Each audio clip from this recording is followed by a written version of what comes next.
Good evening, everyone. I'm Ken Ruscio, Dean of the Jepson School, and let me welcome all of you to this very special event of the Jepson Forum. Senator McGovern's driver just said that 90 miles an hour was their best friend getting here, so we apologize for the delay. Our topic this year is the state of public debate. And as we thought about the challenges facing leaders these days, and indeed the challenges facing democracy, high among them was the perception and perhaps the reality that our public discourse has become harsh, uncivil, partisan in a detrimental and confrontational way, polarized, and ultimately destructive of the kind of democratic debate so essential in this diverse society. Drawing from their long careers in public life, their own hard-fought battles, their victories and defeats, our guests tonight will undoubtedly have something to say on the subject. I'll introduce them in just a moment, but let me first explain our format for the conversation that we're going to have this evening. First, Senators Dole and McGovern, unaccustomed though they may be to public speaking, will provide some introductory comments for about 10 to 15 minutes each. Then I'll have a series of questions for them, focusing on the climate of political debate these days and the possibility for effective action in the public interest. And then finally, to conclude our conversation, we'll take questions from the audience. But because of the constraints of our setting this evening, I'll ask you to write your questions on the cards that have been provided, and we'll collect them after the senators speak. And while I'm posing my questions to them, some of my colleagues will be sifting through yours, and then we'll ask them on your behalf. So I strongly encourage you to write those questions and be thinking about them as the senators are speaking this evening. Now, a few more pieces of information. Tonight's session is being taped for broadcast on Sunday, February 12th by WCVE 88.9, our local public radio station. And I should also note that the UR Alumni Association is a co-sponsor of tonight's event. We greatly appreciate it. And finally, after our discussion concludes, you'll have the opportunity to meet the senators outside in the foyer, where they'll be pleased to sign the books that you'll undoubtedly want to buy, and which our bookstore has kindly made available for that purpose. Now, to some degree, of course, our guests need no introduction.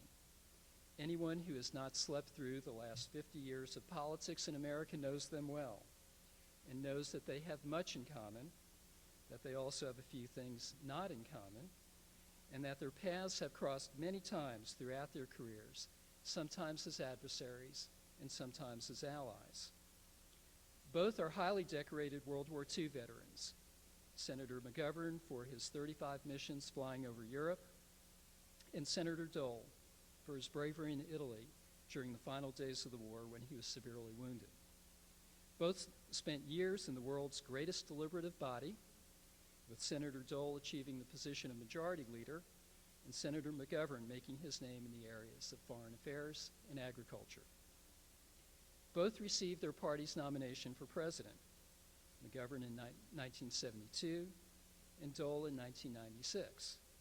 And they both acquitted themselves well, but are joining us tonight without Secret Service escorts. The title of one of Senator Dole's latest books is Great Presidential Wit, with the subtitle, I Wish I Was in It.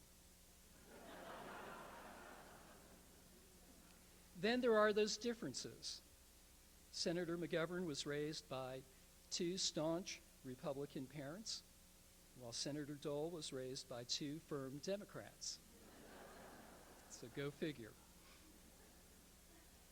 In recent years, these two distinguished public servants have joined forces in common cause to end world hunger, even co-authoring a book last year on this important subject. And as Senator McGovern has written in one of his own books, I have no enmity towards conservatives. A treasured and political ally and friend is Senator Bob Dole, a true compassionate conservative and one of our national treasures. My parents, he went on to say, would have regarded my friendship with Bob Dole as the crowning achievement of my political life.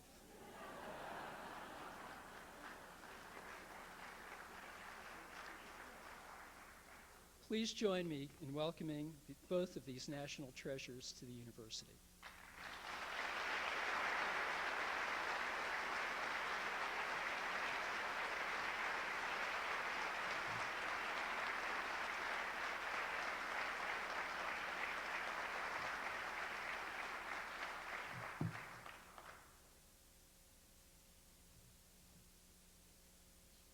Brought the wrong book. Not really.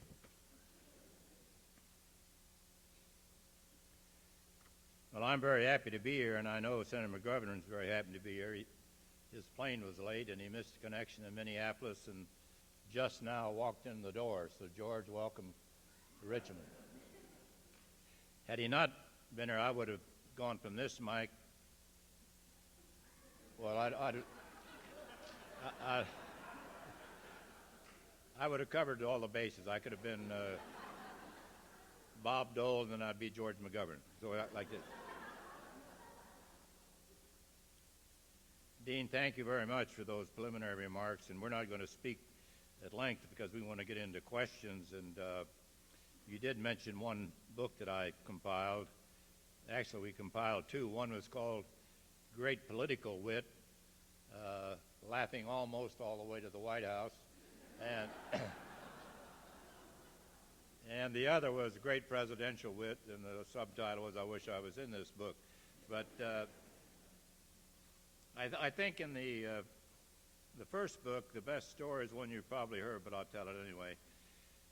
It's a nonpartisan, bipartisan, just a lot of good stories about Democrats, Republicans, and people around the world, like Winston Churchill.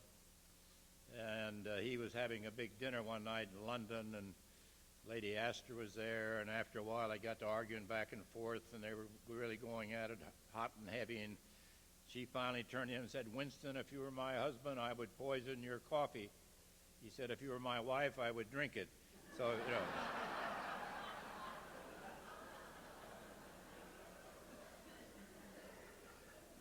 So I always liked that little story. I don't know what it's supposed to mean, but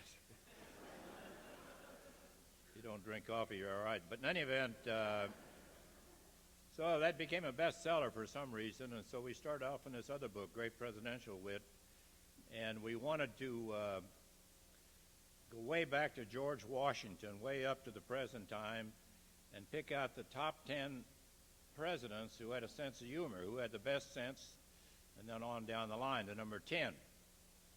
Now, some of you may be looking, I didn't know all the presidents. I didn't know Washington. But Senator Thurman did, and he was a big help to me.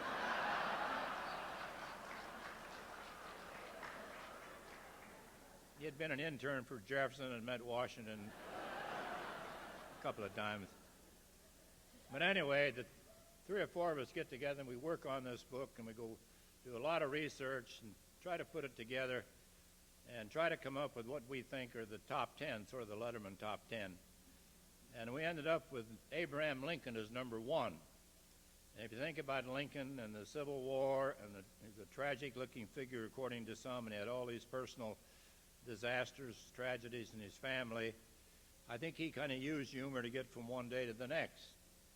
He was speaking one night, and a lady jumped up and said, "Mr. President, you're two-faced." He said, "You think if I had another one, I'd use the one I have?" You know, that was not bad for the 60s, 1860s. But number 2 is one the more recent, and Ronald Reagan. And whether you're a Democrat or Republican, you kind of like the guy. You know, he had that glint in his eye and smile. He could disarm anybody. And he walked into the room, people about this many people, and said, "Boy, have I been getting a lot of flack lately since I ordered those B-1s.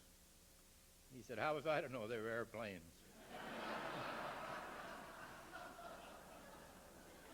He said, "I thought they were vitamins for the troops." You know, that's how Reagan, he just had a way about him. You liked him. And one more in the top 10, that was Calvin Coolidge.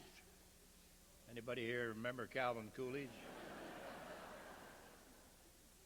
If you do, you're older than I am. But he never said anything. He was nicknamed Silent Cow. He'd have a press conference, question number 1, no comment, number 2, no comment, number 3, no comment, no comment. And then when he finished, he said, now don't quote me on anything. And he was at a White House dinner one night, and he got about halfway through the dinner, and a senator's wife reached over the table, said, Mr. President, I bet my husband $20 I could get you to say 3 words. He said, you lose. So anyway, that's the way it is. But it is an honor to be here and to be with George McGovern, my friend, and we're here to talk about civility and what's happened to the system, if anything's happened to the system, or do we just hear more about it because there are more channels, more television channels? But there is a feeling that politics today is a bit more partisan or rancorous than it has been in the past. And I can't say that I totally disagree, but there have been some difficult times in Washington before, and this is one of them. Certainly leading up to President Nixon's resignation, it was partisan and difficult. It was also very partisan during many moments in the Reagan years and in the Carter years. And at the height of the Clinton impeachment proceedings, there were a lot of politics back and forth, Democrats and Republicans. Now, some of you think that McGovern and I have been around for all of the presidencies. This is not the case. We only ran 4 or 5 times apiece. We knew most of the presidents, but not all of them. I understand it was really tough during John Adams' day, but George and I were only interns at that time. So I do believe there are a few in Washington, not just on Capitol Hill, but elsewhere, some in the media, others who lead politically active organizations that could take it down a notch, and I can name names, but I won't. I find bipartisanship is much easier when you're out of office. It's easier for me and Senator McGovern to be bipartisan because we don't vote on anything. At least I don't think we do. We're not allowed. My wife votes for me, but in any event.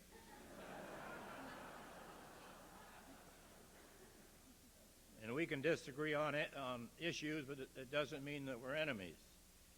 The emphasis needs to be made by our leaders that our differences are not so great that we have to hate the other person or the other party.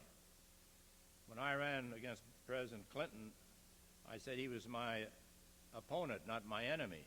And that's the way it was. I mean, he wasn't my enemy. I didn't hate the man. I wanted to win. He wanted to win. He did win. And that was it. But we all believe in freedom and liberty for everyone. We may have important differences in how we get there, but it's no reason to deviate from civil discourse. In truth, the way to mitigate the animosity is to refocus on respect for others, recognize there are different viewpoints, and I can think of only a few characters in my career who maybe, in my view, did not deserve respect. But for the sake of the country, we do need to maintain decency in public life. Long before I came to Congress, the policy was always to be very deferential toward others. My parents taught me that. You would refer in the Congress to my honorable colleague and my esteemed colleague. Now they refer to him as esteemed colleague. But however, below the surface, I sense it really hasn't changed that much. We can always sit on the outside and find something wrong. But there are still a lot of people on Capitol Hill and both parties trying to work together. And I don't pretend to have the solution, but I know if I were there, I would take this position. I would get 10 of the leaders in a room and say, you just can't be against everything. If you don't like this, what are you going to offer? And I say that as far as both parties are concerned. And I will close by saying some of the young people who are here tonight, you have your whole lives ahead of you.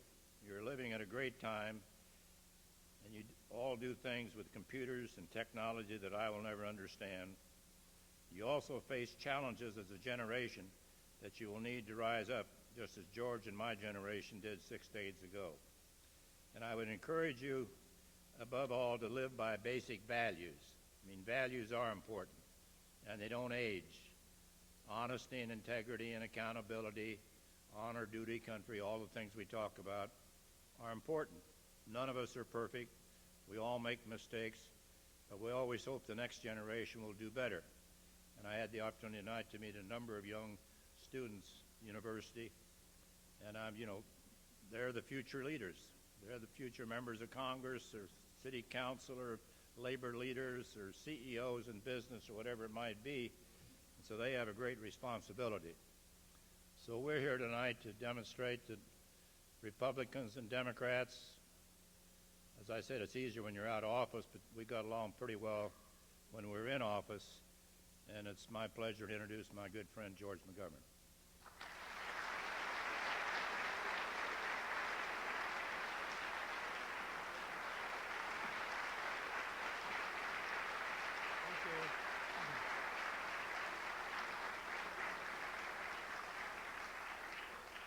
Well, I'm especially happy to be at the University of Richmond tonight. It looked pretty grim in Minneapolis today when we missed our connection by an hour and a half.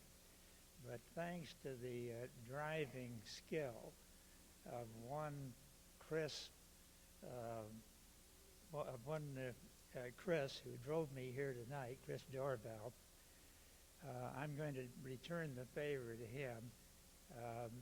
I'm a friend of Joe Gibbs, the coach of the Washington Redskins, but he also runs racing cars. I've promised Chris Dorval that I will write a good letter of recommendation to him. But I am glad to be in this historically rich city.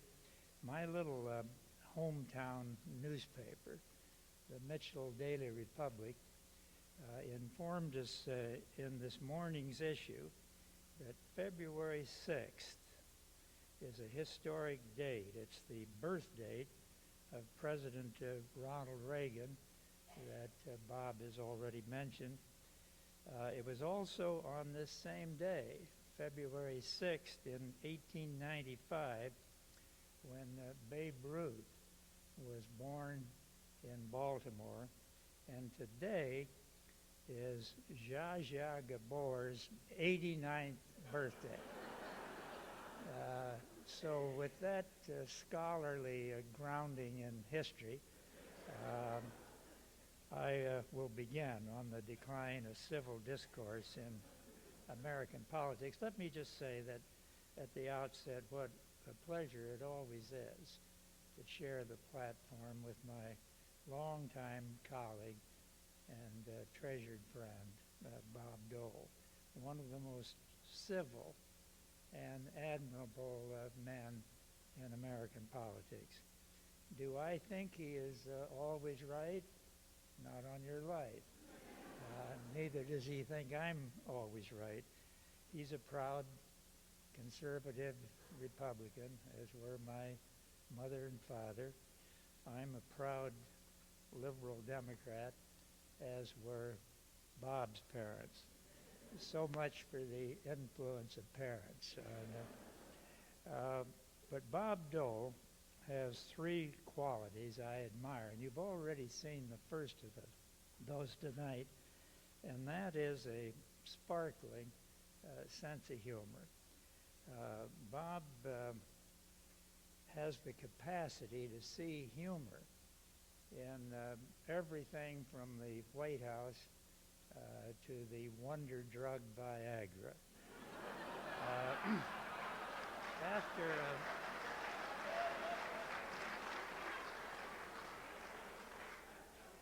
After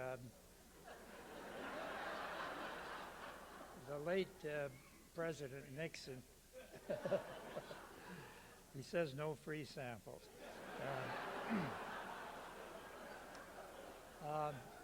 After the late President Nixon was forced to resign the office, shortly thereafter, he and former Presidents Ford and Carter all attended President Sadat's funeral in Cairo, Egypt. And Bob looked at that picture of these three former presidents and he said, see no evil, hear no evil, and evil.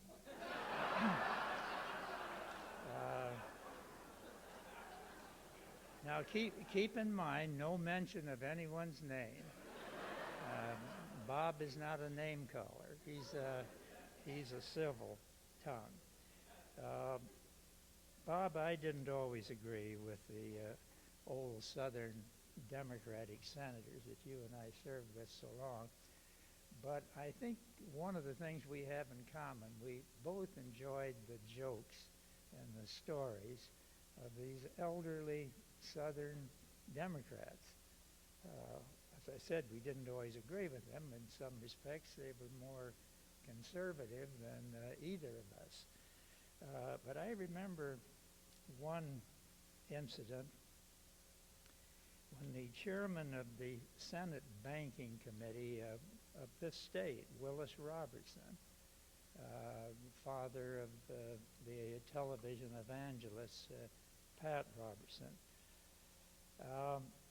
he was asked one day in a Senate debate by another senator why a bill he had sponsored with high hopes a couple of years earlier had borne so little fruit.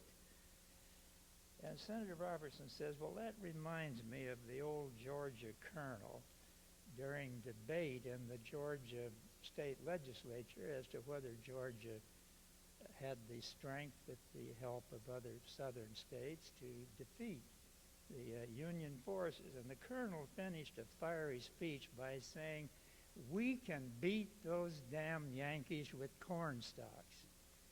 Well, 4 years later, after Sherman's march to the sea across Georgia, one of the young legislators said, Colonel, I thought you told us we could defeat those Yankees with corn stalks.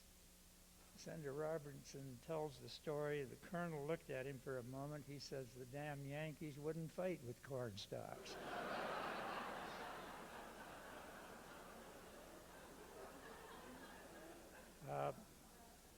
All of you know about Senator Sam Ervin, the great senator from North Carolina who conducted the investigation of the Watergate matter. He came to a Democratic of the Senate one day, and Mike Mansfield, the majority leader, was presiding. And Sam had some project, some kind of raid on the Treasury for North Carolina, and he was making an eloquent speech, and Mike Mansfield asked him one of those questions where no matter how you answer it, you're going to be in trouble. And so he said, you know, Mike, you remind me of the old boy down in my hometown, North Carolina. He was a Baptist minister, and he was teaching a class of Sunday school boys. He said, today we're going to talk about the creation story. God created Adam, took a rib out of his side, created Eve, and from this union came two sons, Cain and Abel, and so the human family evolved from that point on. The boy in the back of the room, Reverend, where did Cain and Abel get their wives? The old minister frowned for a minute. He says, you know, young man, it's impertinent questions like that that's hurting religion.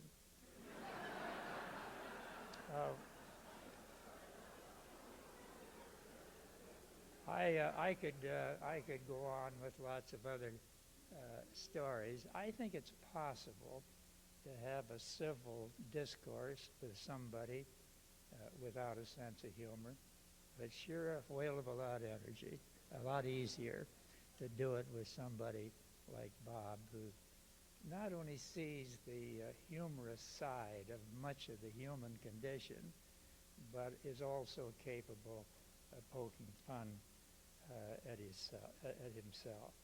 So humor, I think, is a precondition of civil discourse. I've been amazed many times how quickly it relaxed the tensions in the Senate and outside the Senate when you have somebody that can pull a quip.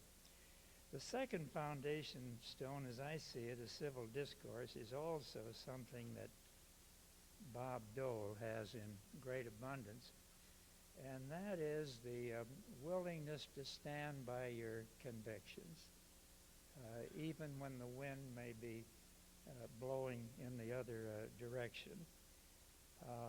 And you can do that, you can hold to those convictions while respecting the differing views of your opponent. I've never known Bob to hold his finger up in the wind to see which way it was blowing and then take a position that otherwise he wouldn't hold. We differed in 1972 over the war in Vietnam, perhaps the most divisive war in our history since the Civil War. I was the Democratic candidate for president that year. I probably wouldn't have run from a little state like South Dakota with only 3 electoral votes had it not been for the strong feeling I had that this war was not in the interest of the United States. Bob was then the Republican national chairman and a United States senator, highly respected. He had a different view.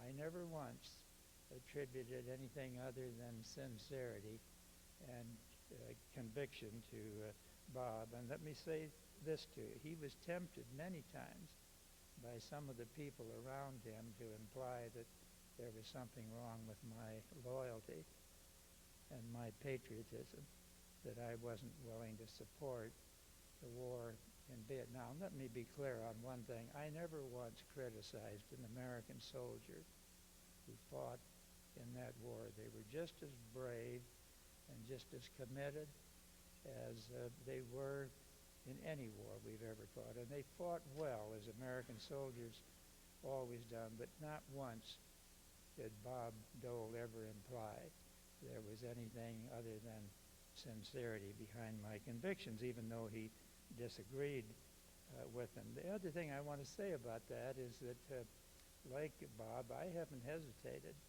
to criticize leaders of my own party as well as Republican leaders when I thought they were wrong, including the Democratic Secretary of Defense in the Johnson administration, Bob McNamara, who now says, in his opinion, the war was a tragic mistake.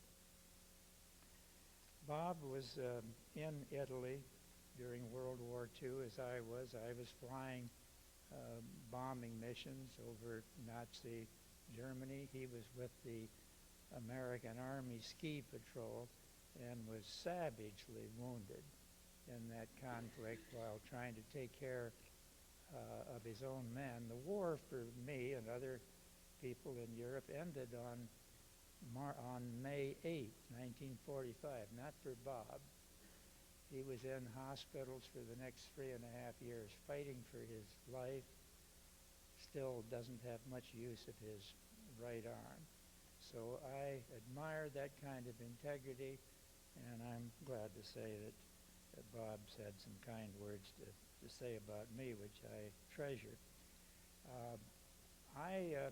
We've teamed up together on a number of things, and one of them I want to mention here just quickly tonight, and that is an international school lunch program. In this country, that program was started by Senator Richard Ruscio of Georgia, who was chairman of the Armed Service Committee and discovered that in World War II, about 30% of the young men called for the draft were declared ineligible because of physical ailments or handicaps of one kind or another, many of them resulting from malnutrition in their youthful years. So as the chairman of the Armed Services Committee, one of the first things Senator Ruscio did after World War II, with the help of Senator Ellender of Louisiana, was to sponsor the first federal school lunch program. It's a wonderful program. The dean of the University of Georgia once told me that that program had done more to lift the development of Georgia than any other federal program. I said, well, now, Dean, that takes in a lot of territory. That includes Social Security and the REAs and minimum wages, all these other things, the TVA. He said that those are important, but I stand on what I said.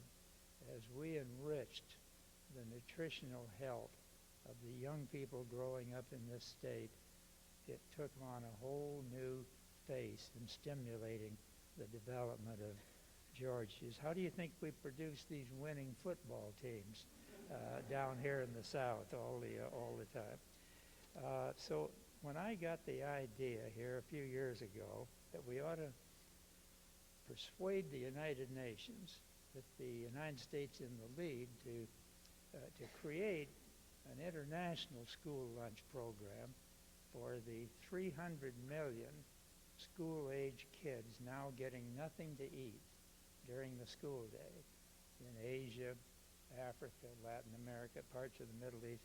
Bob Dole was the first one that signed on as the co-sponsor of that idea. Today we have school lunches going on a pilot basis in 38 different countries. It literally transforms the lives of those little children. Let me just tell you one thing. A school lunch is the best magnet to pull a poor, underfed child into school. It actually doubles the enrollment in places like Africa when you start one of these programs. Secondly, the academic performance goes up. And thirdly, and I'd ask you to remember this, sometimes Bob and I are told, you can't get on top of this hunger problem until you hold down the population rate. Well, what we've found in researches that have been conducted is that of that 300 million children who get nothing to eat during the school day, most of those who don't go to school, some 120 million, are girls because of the favoritism towards us males in most society. But if they go to school, even for 6 years, grades 1 through 6, they marry later in life, unlike their little illiterate friends at home who start getting married at 11, 12, 13 years of age and have an average of 6 children. The ones who have elementary education for 6 years marry later in life. They know a little bit more about what the alternatives are in life. They're not as easy to push around by boys and men. They have an average of 2.9 children. So those who worry about population outstripping food supply should recognize that on the strength of these school lunches that pull the girls into school as well as the boys, you cut the birth rate in half. And I'm deeply honored that Bob stands shoulder to shoulder with me on this effort. You know, I used to say when the subject of aging came up, well, it's not so vital how long you live, it's what you do with the years you have. Now that I'm 83, I don't say that anymore. I want to live to be 100. And you know why? One reason is that I think it might take another 17 years for us to reach all these 300 million school children out there who are dying too young, who are handicapped mentally and physically by malnutrition. I want to do for them what Senator Russell, Senator Ellender, and others did with overwhelming support in the Congress for youngsters in this country.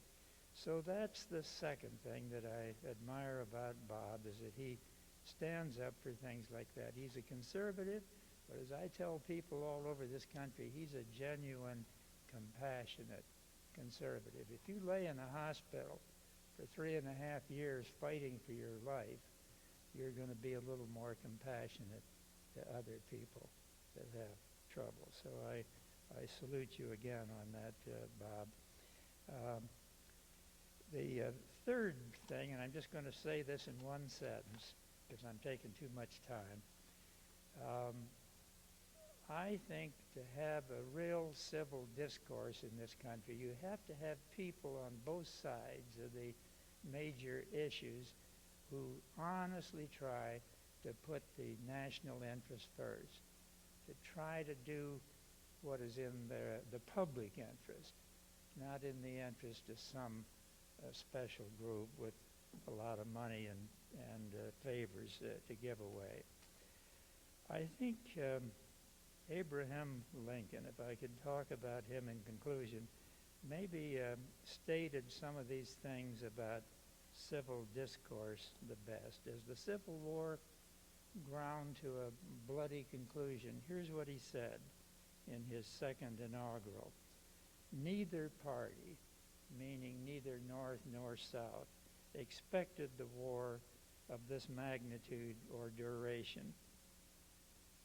Neither anticipated that the cause of the conflict might cease with or even before the conflict itself should cease. Each side looked for an easier triumph and a result fundamental and astounding. Then listen to this.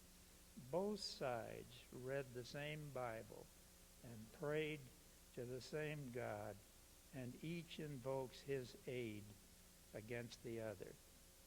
Then he adds, the prayers of both could not be answered.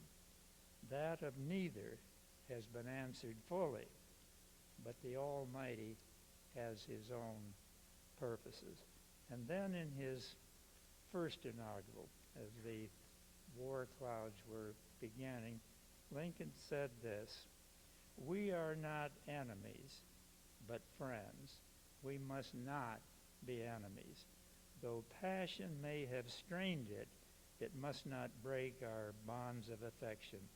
The mystic cords of memory, stretching from every battlefield and patriot grave to every living heart and hearthstone all over this broad land, will yet swell the chorus of the Union when again touched, as surely they will be, by the better angels of our nature. Isn't that a great phrase? I wish I'd have thought of that. The better angels of our nation. I believe the better angels of our nature can help restore a civil discourse to American politics, to this country that we all love. And Bob Dole, thanks for being always the good and decent public servant that has served both you and the nation so magnificently.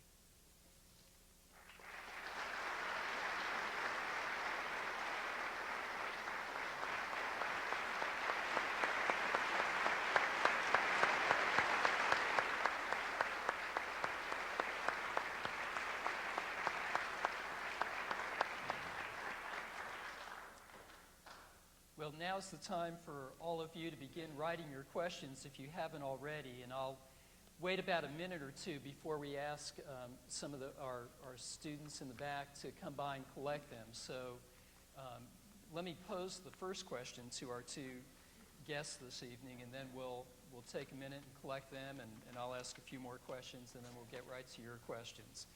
But I would like to first thank both of you very much for just the model that you have presented to, if nothing else, a skeptical student generation these days about the possibility really for civil discourse and disagreement at the same time. So thank you very, very much, and I'm sure we'll have some follow-ups on that as well.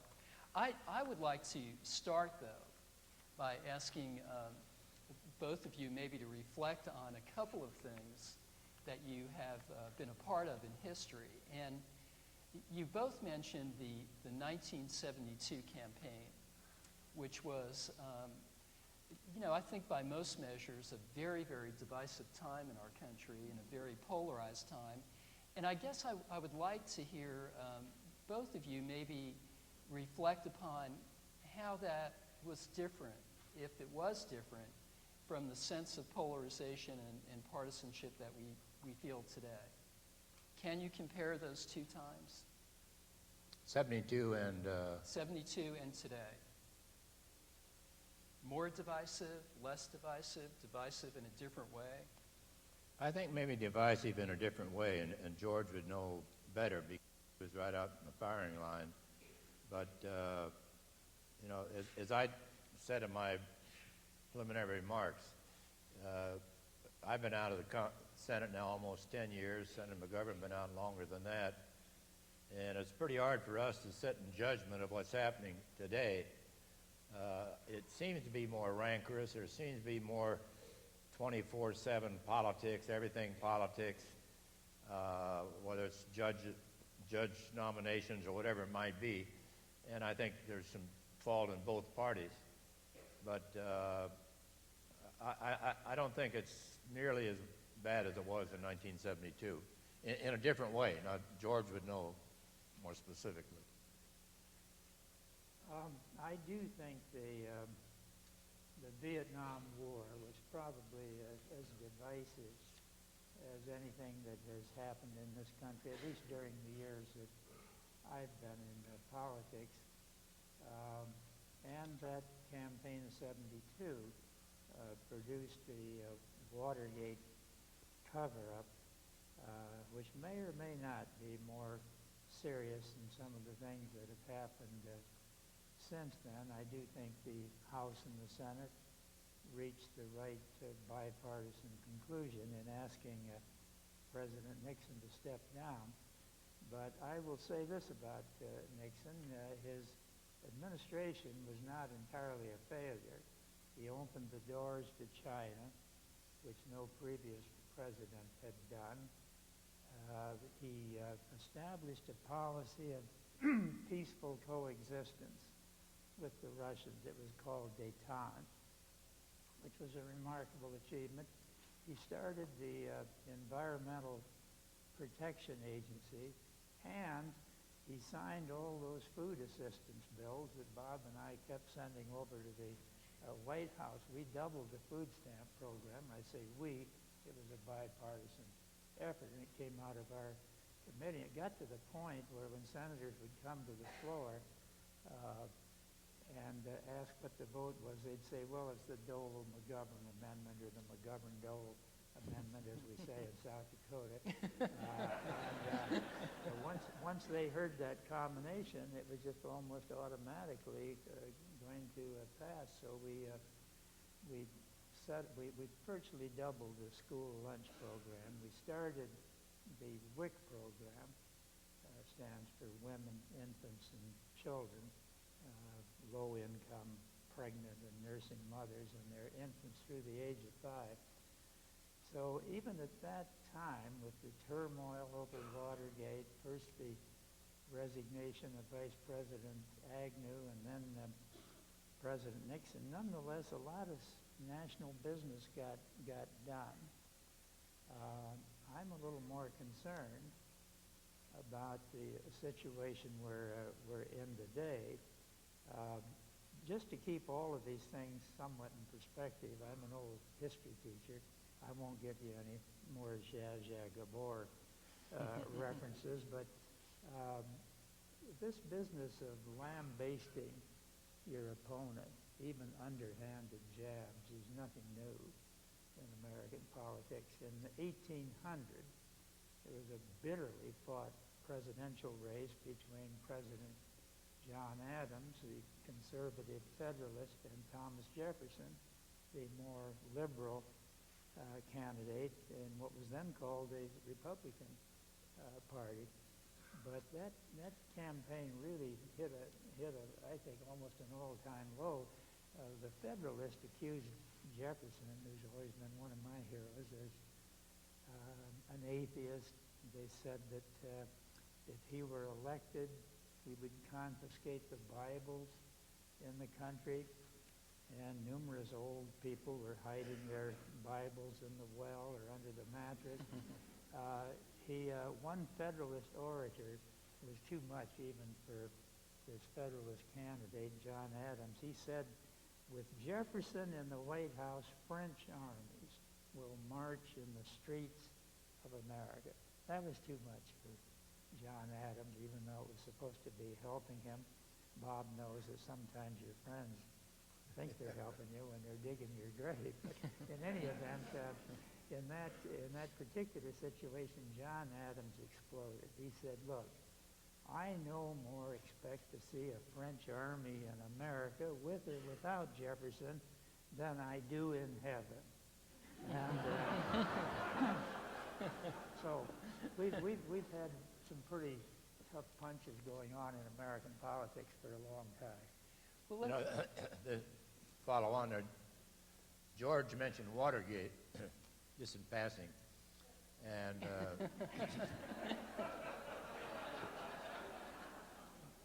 I was chairman of the Republican National Committee at the time, and the Democrats thought the burglary tools were hidden in my apartment. In fact, a reporter named Joe Lasselik from the Kansas City Star came to ask me, he said, "I hate to ask you this question, but are the burglary tools hidden in your apartment?" Because I lived in the Watergate, only about 150 yards from where the burglary took place.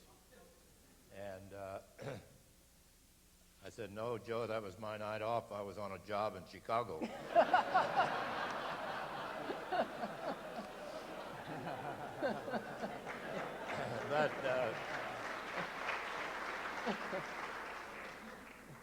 But the Watergate's a very famous place because my next door neighbor, after the election in '96, I lost, in case it hadn't trickled down yet, but we'd gone to bed early one night, and about 30 minutes later, there were lights all over the Watergate, the front door, the side door, the back door, the garage door, and I said, "Elizabeth, there's been a recount."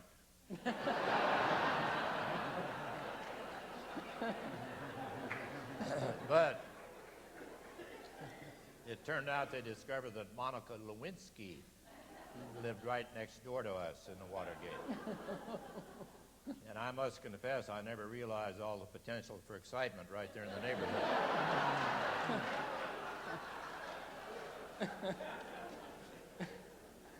I might just observe that Bob not only picks interesting neighbors, but he has a good sense of timing. He, after that '72 election, and just before the Watergate thing broke, he stepped down as National Republican chairman. And lo and behold, George Bush Sr. became the Republican chairman, and his counterpart, the Democratic chairman, Bob Strauss of Texas, said to him, "Well, George, I think you got a real bear by the tail." Turned out to be right. this is the easiest job in the world for me. Let me, I want to go back to another incident in history that you both were a part of, and it's a happy story. And it's the 1986 Tax Reform Act. Which one? Which tax reform? The Tax Reform Act of 1986 that you shepherded through and is noted as one of the most bipartisan efforts ever to come out of the Senate in recent times. And it really was a very difficult bill to pass in the face of a lot of special interest. And I think at one point in that debate, you sent up a note to the Republican leadership in the White House saying, "I don't know if this is a good thing or not for you, but I support the legislation," and actually caused turmoil in the White House about whether they should announce your support or not. But Senator Dole, that was quite an achievement, and you did play a central role. And I wondered if there are lessons that you took from that are applicable to today's political scene. Well, I think it's give and take. It's like anything else. Not like everything else, it's politics, but I mean, you have to, you learn patience, you learn to listen to your colleagues, you learn to adapt, you learn to keep your word. The word's all you have. Your words is our currency in our life when we're in politics. And if I promised Senator McGovern he could offer an amendment tomorrow and then reneged and let some Republican offer an amendment, I'm finished. My credibility is gone. And so it took a lot of give and take and a lot of night meetings, and I think we were on the floor nearly all night. We had some very tough amendments, tough things, but we were trying to reduce taxes at the same time trying to close loopholes. And there were giant loopholes where people didn't pay any taxes. Some big corporations didn't pay any taxes. We didn't think that was quite what the founding fathers had in mind, or when the income tax was passed and the amendment was adopted. But in any event, it's just a case of sitting there and understanding and putting it together and getting a majority. I'm not certain what the vote was out of the committee, but I think it was fairly broad bipartisan vote. But I think the proudest moment of George may have his is in 1983 with working with Senator Moynihan, a Democrat from New York, to sort of rescue Social Security. It was about to go belly up, and there were 30 million seniors who wondered where their checks were going to come from because we didn't get something passed in several months. The checks would be late, which amounts to a reduction. And we had what we called the Greenspan Commission. Mr. Greenspan just stepped down 2 days ago as the Fed chairman. But the commission sort of evaporated, and Pat and I got together and said, we can't let this happen. There are too many people, including my mother, who will be after me if this happens. So I think there are certain things that you do, but I've always found if it's going to last, you need bipartisan support. You need people on both sides of the aisle, sort of the center, call it the center, to come together and support the legislation. Doesn't mean that if you've got a big margin, if you pass legislation, it's not good, but I've always, in my experience, if you had compromise and Democrats and Republicans voting for the certain measure, it's going to stay. It's going to last. Over the course of your careers, can you reflect upon how the role of politics in the media have changed? How the media covers politics, how they cover public officials. A lot of people will, as I think you mentioned, Senator, in your remarks, have pointed to the press as one of the culprits in the decline of civility. But I wonder how you think it might have changed over the last 30 or 40 years. I think it's become considerably more powerful and influential in shaping public opinion. One would hope that reporters for the newspapers and for the television and radio stations would always attempt to be objective and fair-minded in their coverage. It's obvious that that's not always true. Each side probably imagines the press is more on the other side. I've never known a politician who didn't have a few times when they were highly irritated with the way things they were trying to do were portrayed in the press. But having said that, it's probably a fact that the American press is as good as any in the world. Sometimes we think that they're a little too sensational in the way they cover the news, but you go to London, a staid old city that's been there for a long time, and there's lurid, sensational stories on the front pages of every paper in London, even the good gray London Times. So the press coverage is going to be what you would expect. It's going to have some human errors. It's going to be overdone. And then when you magnify that with the enormous increase in spending by candidates for high office. The first time I ran for Congress in South Dakota, I had over half the state in my district I ran that campaign for $12,000. I was running in a Republican state in the face of President Eisenhower's re-election at the head of the Republican ticket. I still won on $12,000. Today, in that same district, $1 million would be commonplace in both parties.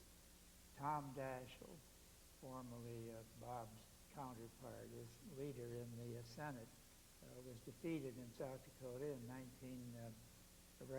2004. He and his opponent each spent around roughly $20 million. That South Dakota Senate race may have been the most expensive Senate race per capita in the history of the Republic. Do you think that's true, Bob? Well, I spent $19,000 in my first race, and I had an opponent named Doyle, D-O-Y-L-E.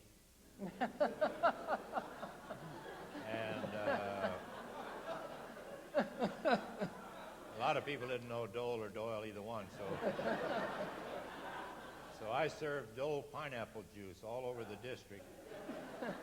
We had dolls for Dole. If I had dolls for Dole now, I'd be locked up for harassment or something. We had a covered wagon and the bobolinks and the bobettes, and we had a lot of fun. And just a few of my campaigners never seemed to tire, and they just always were having fun and laughing and carrying on. I learned later they were lacing their pineapple juice with vodka, but anyway.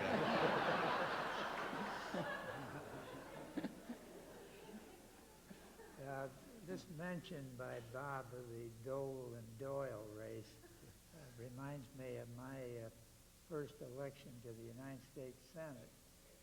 I ran against a fellow who had the wonderful name Bottom, Joe Bottom, and promptly buttons started flaring up all over the state. Vote for McGovern. McGovern is tops. So we used tops against the Bottom, and it took a recount to win, but finally a month after the election, I squeaked through. Senator McGovern, you have spoken eloquently this evening of your commitment to addressing the problem of world hunger that Senator Dole shares with you. And both of you have written about your commitment in terms that draw upon your faith. And I wondered if you might give us your thoughts about the role that religion and religious beliefs play in, or should play, in public life these days. I think there has to be a moral and ethical underpinning in politics. Politics is a very hazardous undertaking if you don't have some kind of grounding in the moral law, what the founding fathers sometimes called the natural law. Sometimes they use those things interchangeably, the moral law and the natural law. But if you're not guided by some base foundation of ethical and moral principle, I think you're skating on thin ice to go into politics. Everybody that gets in trouble in politics is not necessarily bad, but in all too many cases, there's a moral failing at the bottom of people who get in the most embarrassing difficulties in politics. I think on this hunger issue, every religion in the world teaches its adherents to feed the hungry. Christ has that famous line, "In as much as you've done it unto one of the least of these, you've done it unto me." On another occasion, he asked his followers how they could love God whom they have not seen, if they are unable to love their fellow humans whom they have seen. I believe that. I think that compassion for the poor and the handicapped, the sick, the homeless.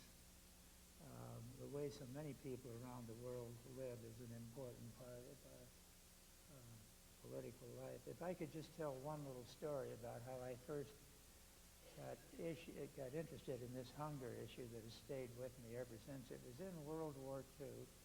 As I said earlier, Bob and I were both in Italy at that time.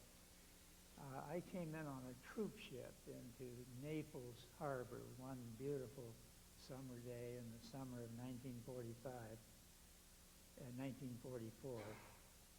And as we pulled towards the dock, you could see several hundred children on either side of that docking area, and they were yelling to us. After a while, you could hear in broken English, Babe Ruth, Butterfingers, Milky Way, and so on. At that point, the captain of the ship broke in over the loudspeaker. He said, "Do not throw anything to those children on the docks there. This is war-torn Italy. Those children are at the edge of starvation." Yesterday, a troop ship came in here and the GIs started throwing candy bars and chewing gum. Some of it fell in the water, and 25 children drowned fighting for those scraps of food. I watched that situation in Italy, as I'm sure Bob did. We'd wake up sometimes to young mothers scratching through our garbage dump looking for bits of food to take home to their children. Sometimes you'd see the same young women on the streets that night selling themselves for a few dollars to keep their children alive. So since then, I have placed that high on the list of priorities, and always with the help and cooperation of Bob. I think George is right.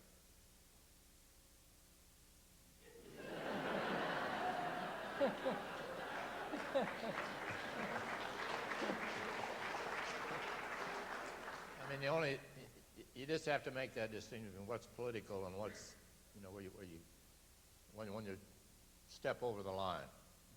And then I think as George indicated, in this hunger program, we've got every religious group we can think of working on it with us, not, we're working together. And it's a great resource.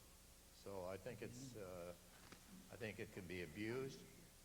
If you use the church as a political forum, unless, certain guidelines. Senator McGovern just leaned over and mentioned that there is a book that both senators have co-authored, and I believe we have some of those available afterwards for purchase.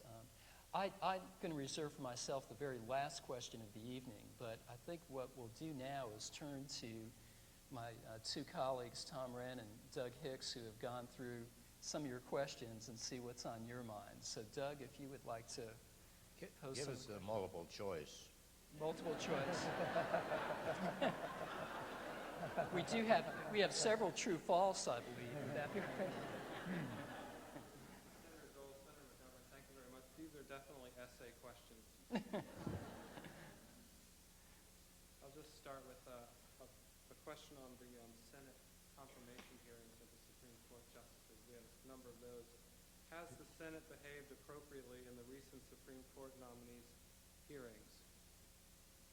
Senator McGovern, in your Senate, would a nominee like Judge Alito have received a vast majority of the Democratic votes, including your own? What has changed, and what does this portend for future nominees when the Senate may be controlled by the opposite party from the presidency? Yeah. Well, I think the hearings have been quite civil. Obviously, there have been criticisms raised of the justices, the judges that have been proposed so far. That's always true. They're always going to be vigorously interrogated, and senators are going to have their staffs researching the principal decisions and the legal background of anybody that is confirmed to the Supreme Court, and I think that's as it should be. This is a job, after all, that you get for life. It it's very important to the life of the country that we get the best possible people on the court. And I think most senators take that duty conscientiously. I don't think they're just trying to spite the president by rejecting his appointees. As a matter of fact, the record of confirmations is as good under the present administration as it was under the Clinton administration. I'm talking not only about Supreme Court justices, but judges across the whole federal inspection.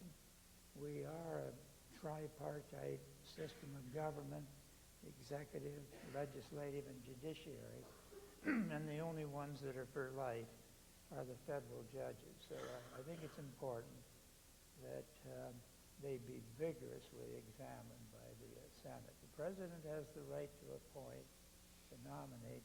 The Senate has the right to confirm or deny confirmation.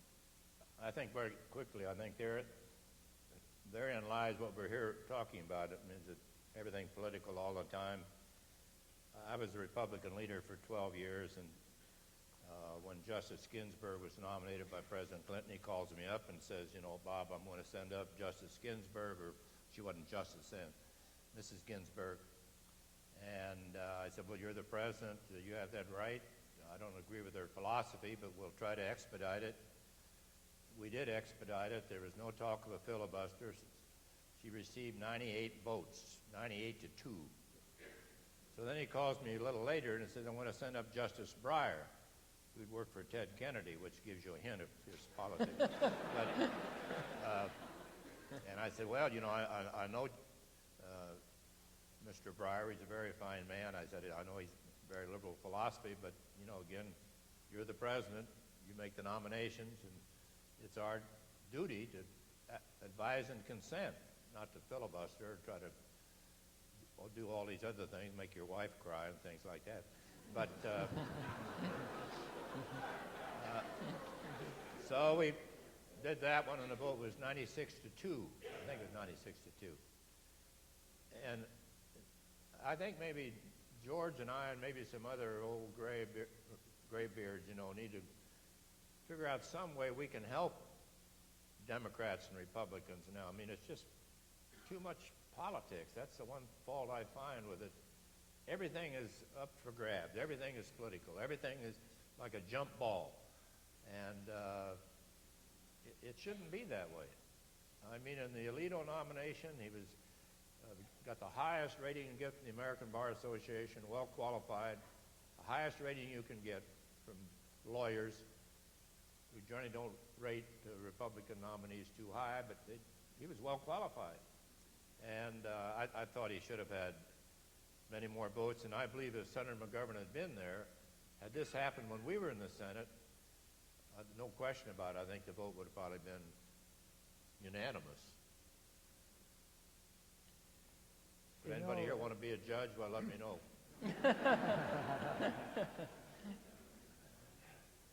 Not just because we're getting older, but I think there is something to be said about consulting older people. There's a notion in some quarters that as you get older, all you observe is a kind of a drag on society. The Washington Post had an editorial here a while back saying what a calamity it is that Americans are living longer. It's a drain on the Treasury. It's a burden on young people. I don't know whether they'll still write those editorials when they themselves are a little older. But I think Bob Dole is a wiser, more thoughtful person today than when I first knew him back in his days in the House or when he first came to the Senate. I'd like to think I've learned a little since I've been around a considerable period of time. It doesn't hurt sometimes to check with older heads, I think. I come from a state with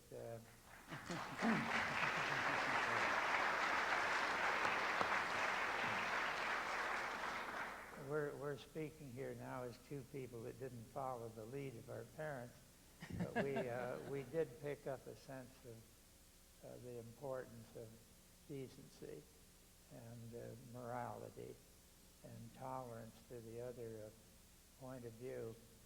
I've often thought about Lyndon Johnson.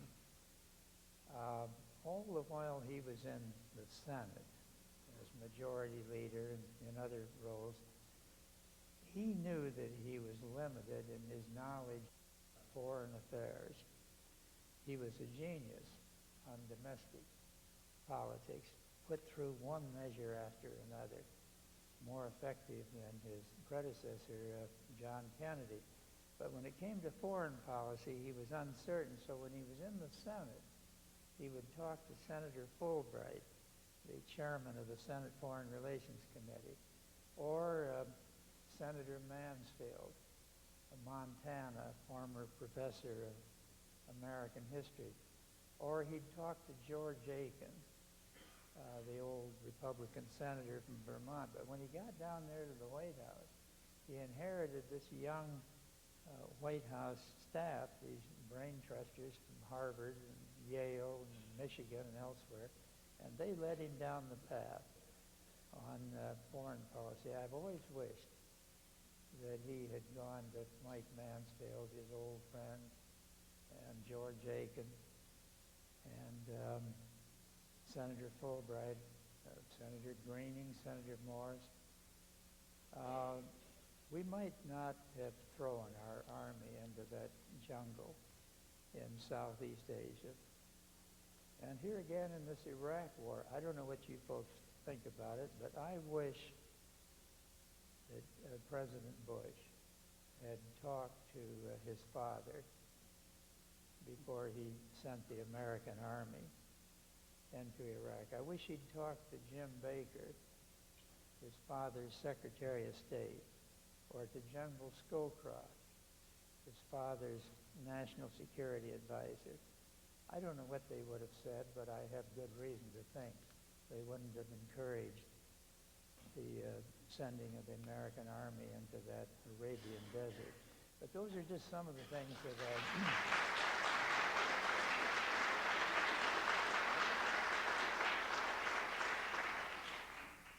I don't know how we got over on that subject, but I got Senators. inspired. Excuse me, Senators, we had a whole pile of questions on Iraq, and I'll widen the question and ask you about foreign policy. Is it, in general terms, is it easier or more difficult to have civil public discourse about foreign policy than about domestic affairs? Is it easier to have civil discourse about foreign policy or domestic policy? I think it's about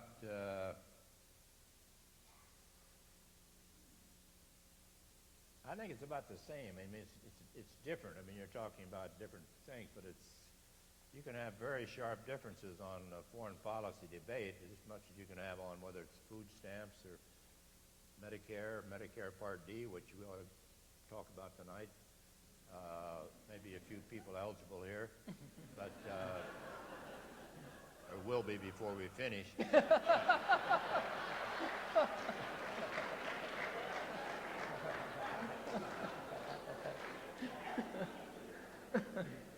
So I don't see any great difference. I'm just trying to think of some example, but I don't think of one.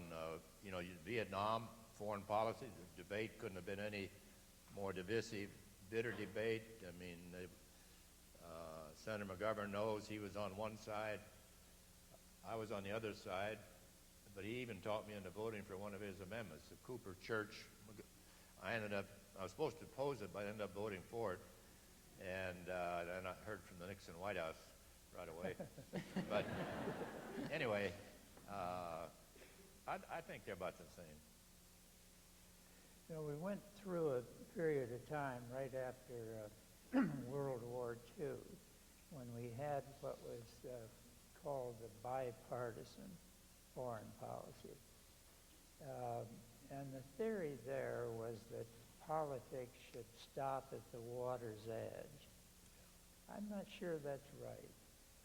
I think we need to debate these issues of war and peace intensively. Now, obviously, if there's a sudden attack like there was at Pearl Harbor, we're going to go after the country that did it. But most of these conflicts that we've become involved in, I think there's been ample time to take extended investigation, committee hearing, investigations, vigorous debate on the Senate floor. It doesn't necessarily have to be between Republicans and Democrats. It might be between divisions within those two parties, as there was in the case of Vietnam. But I'm still an advocate of carefully examining the questions, whether they're important domestic questions or important foreign policy questions. I was always disappointed that President Nixon would not agree to debates in the 72 presidential campaign. I don't think that was because he wanted to avoid partisanship. I think he wanted to avoid George McGovern. And I don't say that I'm the world's greatest debater, but I think we'd have had a better, more balanced campaign. I even think the results would have been closer if we'd have had a series of 3 televised debates, which has become standard in this country. And I think the same thing goes for important decisions on the Senate floor. Maybe one more question, Doug, from the audience. Okay. There were a number of questions on Iran and U.S. and UN policy towards Iran. So the general question would be, how do we engage in international debate when some countries' actions appear not only uncivil, but belligerent? What role can civility play when the other participants may not be interested in civility? Well, Iran is a big country. It's about the size of Alaska, 70 million people. I think 60% of those are under 30 years of age. And in my view, we ought to be getting information to these younger people in Iran. We've got a real problem there. I mean, they can be a real threat, and they've got this lunatic as president. I can't pronounce his name, but I can pronounce lunatic.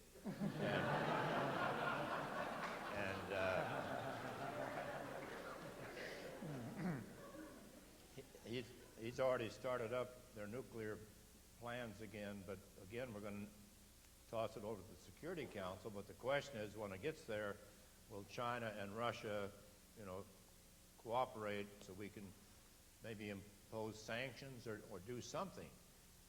The last thing we want is a military confrontation. We're spread pretty thin right now, and we don't need another one. But we don't need all the young people, I made it or not, we don't need to make it safer for their lives. And I think Iran is a big, big, big threat. When you can get France and Germany to vote with us, there's something cooking out there.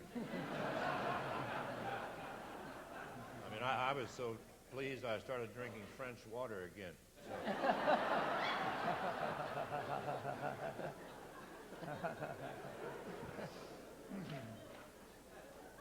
Senator. Oh, this is French, isn't it? Bob, you remember when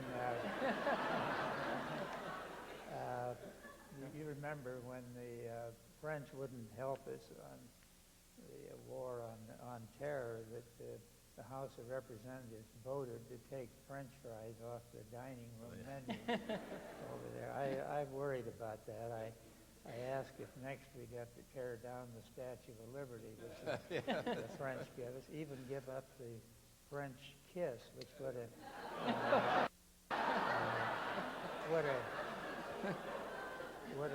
Well, they even had the story, George, how many people does it take to defend Paris? And it said, I don't know, it's never been tried.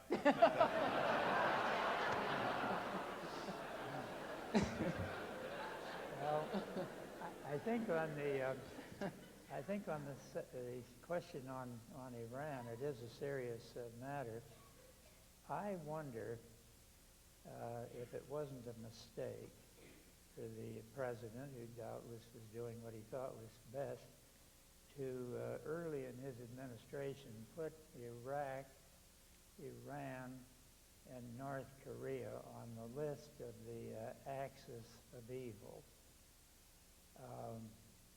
What that did, it seems to me, was to serve notice on those three countries for the whole world to hear that we had them in our sights, our gun sights, and that we wouldn't tolerate any wrongdoing. But it also meant that when we carried out that threat and went after Iraq, after Saddam Hussein, that the other two must have been thinking, they're serious about this. We're on that axis of evil, and so North Korea's leaders may well have thought, well, one way to keep the Americans out of here is to have at least one nuclear weapon. We have even one, which would be capable of killing the whole American army if we invaded. Maybe they'll leave us alone. I don't know what goes on in the heads of the North Koreans because we don't recognize them. We have no embassy there, no representation. And the same is now true with Iran. I've always thought it was a mistake to close our embassies because we don't like the conduct of a particular government, whether it's Cuba or Iran or North Korea or whatever. And I was glad when former President Jimmy Carter went to North Korea. And he came back and said, look, we talk about them as being monsters, but I found a lot of people in the government and across the whole spectrum who seemed to me like rather ordinary human beings that we're capable of dealing with. You know, in the 1980s, we tilted towards Iraq because we thought they were the best barrier to the spread of Iranian power into the Persian Gulf area where the oil is. You have to be careful, I think, in foreign policy not to needlessly arouse fears, to needlessly arouse resentment, sometimes hatred to the point where it turns back on us.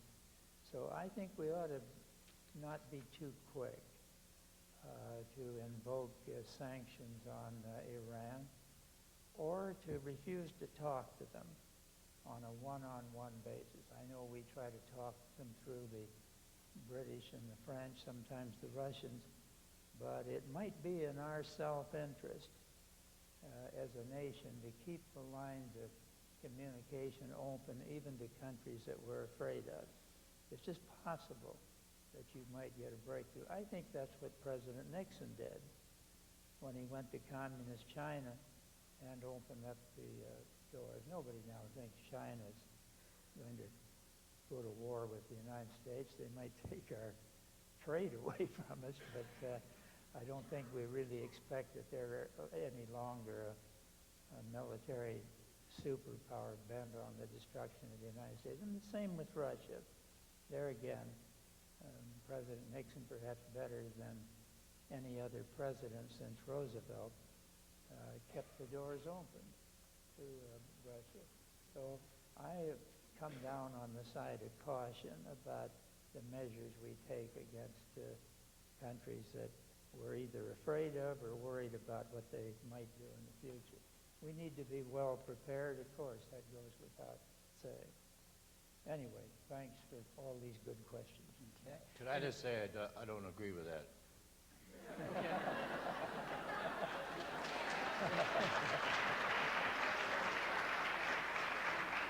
Well, I did want to reserve my the privilege to chair for the very last question, and it's this. I mean, both of you are outstanding leaders. You're both effective politicians.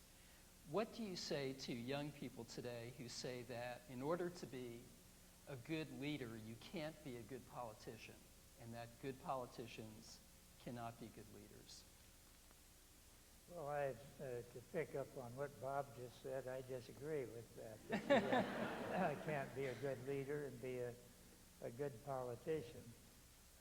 It's not easy to win an election in this country. Usually the competition is very tough. The year I ran for the Democratic presidential nomination, I had to defeat 16 other candidates, some of them very tough. Hubert Humphrey, my lifetime friend, Ed Muskie, John Lindsay, the mayor of New York, Governor Terry Sanford of North Carolina. The list went on and on. You have to exercise some political skill to win a nomination like that. I know that I was snowed under by Nixon in the general election, but I think about the coach of the Buffalo Bills, who took his team to the Super Bowl 4 straight times and lost all 4 Super Bowls. Somebody said to Coach Levy, isn't it embarrassing to lose 4 straight Super Bowls? Coach Levy says, yeah, it's embarrassing. Do you want to know how to avoid that kind of embarrassment? Just don't be good enough to get to the Super Bowl. I've always liked that. I got to the Super Bowl, and so did Bob. We both lost, but we didn't win those nominations without exercising a considerable amount of political skill. I myself, even though Bob has just said he mistakenly disagrees with me on this foreign policy question, I wish he were in the White House right now. Thank you.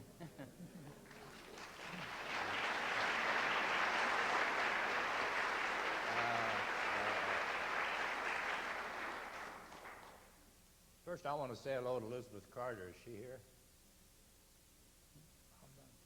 She's not here. Anyway, and she worked in the Dole Institute, a little place we have out at the University of Kansas. I think she's a student here. But anyway, you know, the word politician doesn't resonate very well with a lot of people. Oh, just another politician. I mean, I can hear these people saying, you got to stop being a politician and be a statesman. That's generally after you've passed on to become a statesman. But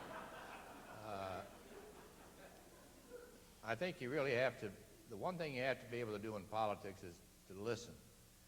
And sometimes when you get there, you're so busy talking, you forget to listen. And the people at home, whether they're in Richmond or where they may be,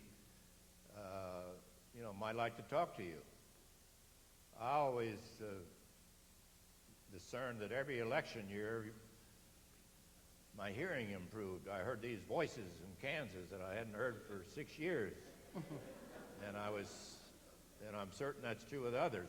Not that you weren't busy and you weren't trying to do what you were supposed to do. So I don't know, I think a politician, in the right sense of the word, is a very high level,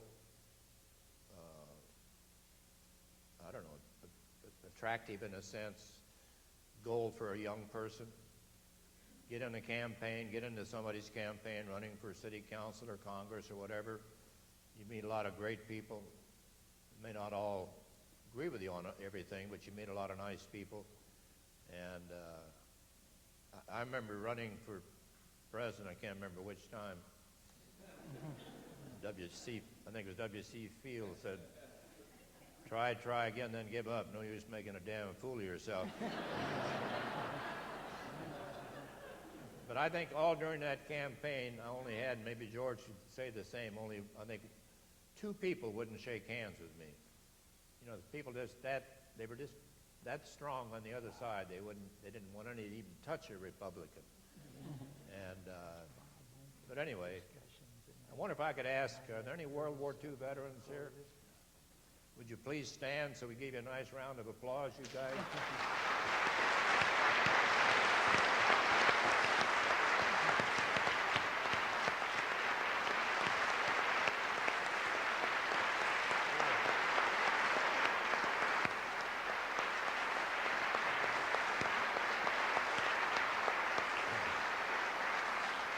Because if it weren't for you, the rest of us wouldn't be here. And we appreciate that. And you got a couple of World War II vets up here. We lose 1,500 a day. We're down to 5 million from 16.5 million. And if you haven't been up to see the memorial yet, you got to do that. It's a wonderful, wonderful place, and it's built not with federal funds, with private funds. $195 million was raised to build that, and you'd be proud of it. But and we thank all the others who served their country too. But I want to especially point out the World War II vets.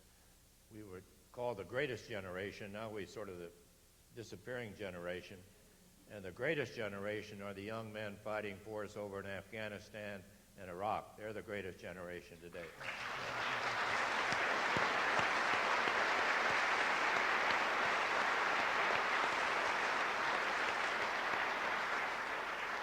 Senator, did you want to? Well, I just say a 30-second close here.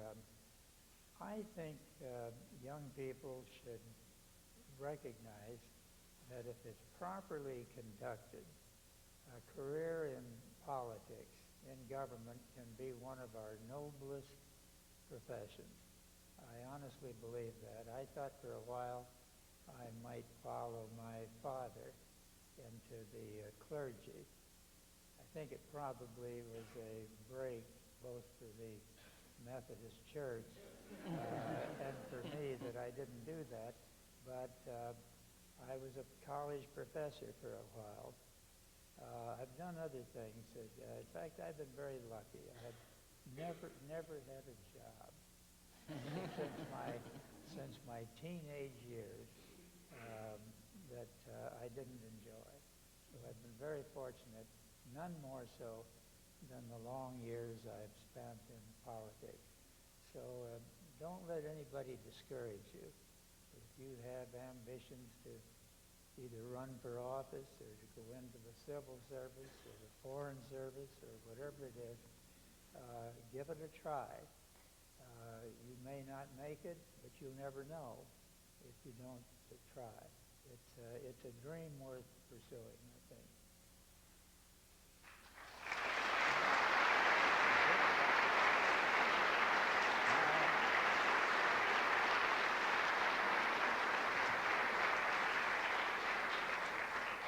Well, Senator Dole on my right and Senator McGovern on my left. I know you have spoken tonight about the wisdom of consulting older people, and far be it from me to call either of you old folks, but you have certainly shared wisdom with us tonight, and we've been very appreciative, and we welcome you back anytime you can come to this area. Thank you both for a wonderful, enjoyable evening.